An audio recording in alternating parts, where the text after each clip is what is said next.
നമസ്കാരം. പുതിയ വീഡിയോയിലേക്ക് ഏവർക്കും സ്വാഗതം. കഴിഞ്ഞ കുറച്ച് നാളുകളായി ജനഹൃദയങ്ങളിൽ വളരെയധികം വേദനപ്പെട്ടുകൊണ്ടിരിക്കുന്ന ഒരു വിഷയമായിരുന്നു ഷൈനിയുടെയും മക്കളുടെയും ആത്മഹത്യ.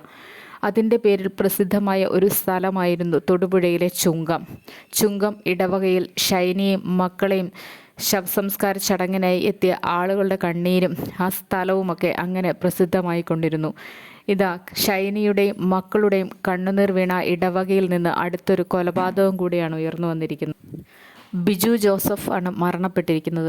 ബിജു ജോസഫും ജോമോനും തമ്മിൽ ഏറെക്കാലമായി ബിസിനസ് പങ്കാളികളാണ്. ബിജു ജോസഫിൻ്റെയും ജോമോൻ്റെയും ബിസിനസ് വളരെയധികം ഉയർച്ചയിലേക്ക് പോയിക്കൊണ്ടിരിക്കുകയായിരുന്നു.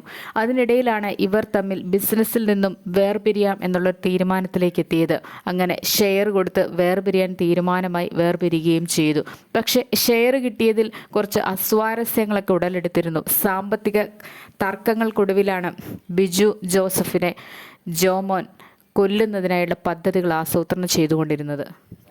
ഇതൊന്നും അറിയാതെ ബിജു ജോസഫ് തൻ്റേതായ കാര്യങ്ങളിൽ മുഴുകി ദിവസവും രാവിലെ എഴുന്നേറ്റ് കാര്യങ്ങൾക്കായി പൊയ്ക്കൊണ്ടിരുന്നു. ഇതെല്ലാം കണ്ടുകൊണ്ടും നിരീക്ഷിച്ചുകൊണ്ടു വരുന്ന കൊട്ടേഷൻ സംഘം ബിജു ജോസഫിനെ ആക്രമിക്കാൻ എല്ലാവിധ സജ്ജീകരണങ്ങളും ഒരുക്കി കാത്തിരുന്നു. അങ്ങനെ 2-3 തവണകളിലായി ദൗത്യം പാളിപ്പോയതായിട്ടാണ് അവർ പറയുന്നത്. എങ്കിലും ഒടുവിൽ ബിജു ജോസഫിനെ ആക്രമിക്കുകയും അതിക്രൂരമായി തലയോട്ടിക്ക് പൊട്ടലേൽക്കുന്ന വിധത്തിൽ ക്ഷതമേൽപ്പിച്ചുകൊണ്ട് കയ്യിലൊക്കെയും മുറിവുകളുമായി ദേഹത്തൊക്കെ അത്രയധികം ആക്രമിച്ചുകൊണ്ട് ബിജു ജോസഫിനെ കൊലപ്പെടുത്തി മാൻഹോളിലേക്ക് ഇടുകയായിരുന്നു ചെയ്തിരുന്നത്.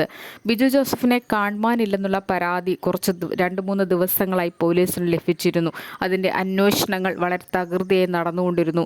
ഏറ്റവും കൂടുതൽ ചോദ്യം ചെയ്തിരുന്നത് ബിജു ജോസഫിൻ്റെ ബിസിനസ് പങ്കാളിയെ തന്നെയാണ്. കാരണം ഇത്തരത്തിലുള്ള കൊലപാതകങ്ങൾ മുൻപും ആസൂത്രണം ചെയ്യുക ഉണ്ടായിട്ടുണ്ട്. ഈ കേരളത്തിൽ ഇതാദ്യമൊന്നുമല്ല. അതുകൊണ്ട് തന്നെ കൂട്ടാളിയെ യഥാവിധത്തിൽ ചോദ്യം ചെയ്തു കഴിഞ്ഞപ്പോൾ സത്യങ്ങളെല്ലാം പുറത്തേക്ക് വന്നു. കൊട്ടേഷൻ സംഘങ്ങൾ ഡ്രൈവറെ ഉപയോഗിച്ചുകൊണ്ട് കൊട്ടേഷൻ ഏർപ്പെടുത്തി. അങ്ങനെ ജോമോൻ ബിജു ജോസഫിനെ അത്രയും നാൾ കൂടെ നടന്ന സ്നേഹത്തോടുകൂടി സഞ്ചരിച്ച പലയിടങ്ങളിലും ഉയർച്ചയ്ക്ക് കാരണക്കാരനായ തൻ്റെ സ്വന്തം കൂട്ടുകാരനെ മരണത്തിലേക്ക് അതിക്രൂരമായി തള്ളിയിടുകയുണ്ടായത്.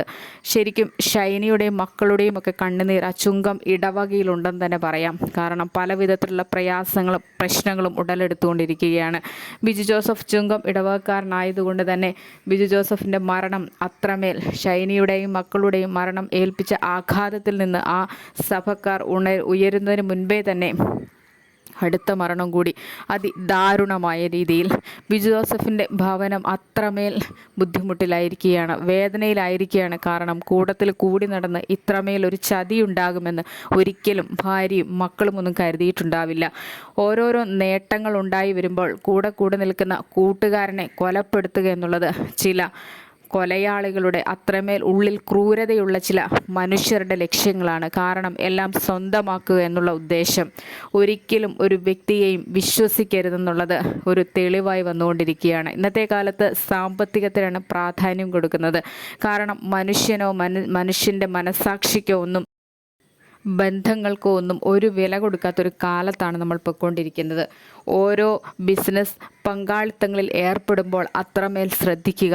ഓരോ കൂട്ടുകാരെ തിരഞ്ഞെടുക്കുമ്പോൾ അത്രമേൽ ശ്രദ്ധിക്കേണ്ടതുണ്ട്. കാരണം കളിക്കൂട്ടുകാരായിട്ടൊക്കെ നടന്ന് ഇത്രമേൽ ഒരുമിച്ച് മുന്നേറാം, ജീവിതത്തിൽ ഒരുമിച്ച് വിജയിക്കാം എന്നുള്ള തീരുമാനങ്ങൾ ഒരിക്കൽ നഷ്ടപ്പെട്ടു പോയേക്കാം. അത് ആരുടെയെങ്കിലും കൂട്ടുകാരുടെ സ്വന്തം പാർട്ട്ണറുടെ മനസ്സിൽ നിന്ന് നഷ്ടപ്പെട്ടു എന്ന് തോന്നിയാൽ യഥാവിധത്തിൽ ശരിയായ രീതിയിൽ പറഞ്ഞുകൊണ്ട് അവിടെ നിന്ന് പിന്മാറുക. ഇനി ഇവിടെയാണെങ്കിലും പറഞ്ഞു പിന്മാറി ചില സാമ്പത്തിക തർക്കങ്ങളൊക്കെ ഉണ്ടായിരുന്നു എങ്കിലും അതൊക്കെ ഒരു മനുഷ്യ സഹജമല്ലേ എന്നോർത്തുകൊണ്ട് മുമ്പോട്ട് പോകുന്നതിന് പകരം അതിദാരുണമായ രീതിയിൽ ആ ഭവനത്തിൻ്റെ അത്താണിയെ ഇല്ലാതാക്കിയിരിക്കുകയാണ്.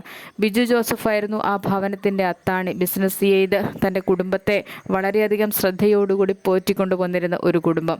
ഇവിടെ ജോമോന് അതിക്രൂരമായിട്ട് ബിജു ജോസഫിനെ കൊലപ്പെടുത്താൻ കഴിഞ്ഞു. അത് സാമ്പത്തികത്തിന് വേണ്ടി മാത്രം. കൊലപ്പെടുത്തിയത് കൊണ്ട് സാമ്പത്തികം ലഭിക്കുമോ? ഇല്ല.